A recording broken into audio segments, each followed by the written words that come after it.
Prinsippið það að nemendur geti farið inn og æft sig og ekki bara tekið próf, heldur valið spurningar og reiknað eitthvað eða greint eitthvað og svarað, fengið strax að vita hvað rétta svarið var. Þannig að nemendur byrja á að fá auðveldaræfingar sem svo þyngjast þegar kunnátta þeirra og hæfni og leikni hefur aukist.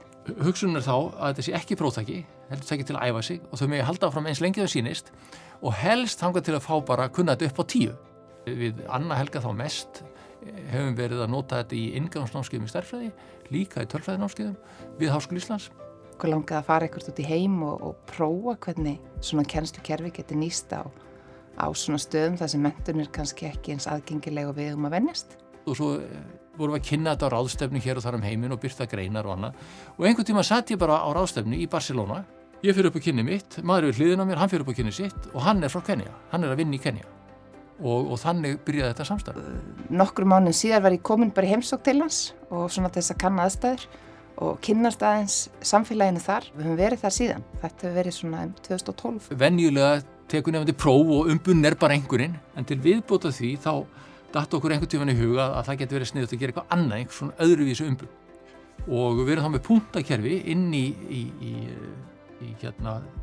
námskerfinu, þannig að þegar nemandi fær 10 eða komin upp í 10 í einhverju tilteknu efni, þá fær nemandinn einhverja punta. Og það trikkið einmitt í Kenía, að þar geta nota puntan í allt mögulegt. Fyrir COVID þá fórum við og vorum að vinna með skólum og fórum kannski heilu bekkina og gáfum nemendum spjaldtölvur til að vinna með.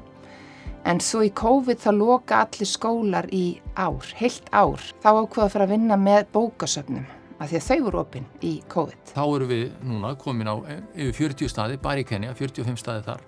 Við erum búin að afhenda einhverja 2000 spjaldtölvur í skóla og nemendur eru búin að kaupa 1500 spjaldtölvur fyrir broskarla, sem hafa þá unnið sér inn með því að taka 10, vinna sig upp í 10 í framhaldsskóla stærðfræði. Eitt svona áhugamál okkar Gunnars að valdefla ungar konur í Kenía. Uppáhaldssetningin okkar var setning stelpu sem kom til bókavarðarins í Meru, sagði þar að nú væri hún ekki lengur beðin að fara niður í bæ að skúra, heldur væri hún beðin að vera heima að læra. Og það var bara vegna þess að öðru hvoru gátu nota broskalla til að kaupa 2 kíló hveiti og koma með heim. Við fögnum því á dögunum að það eru 4000 nemendur sem hafa notið kerfið í Kenía og við viljum auðvitað helst bara fá fleiri nemendur inn í kerfið og þess vegna höfum verið að safna svona styrkjum og fá með okkur styrktaraðila. Við viljum að sjálfsögðu sjá þetta verkefni stækka og dafna og getum það vonandi kannski ekki endilega farið á fleiri staði, heldur bara verið með fleiri nemendur á þeim stöðum sem við erum, af því að við vitum að það er mikil þörf.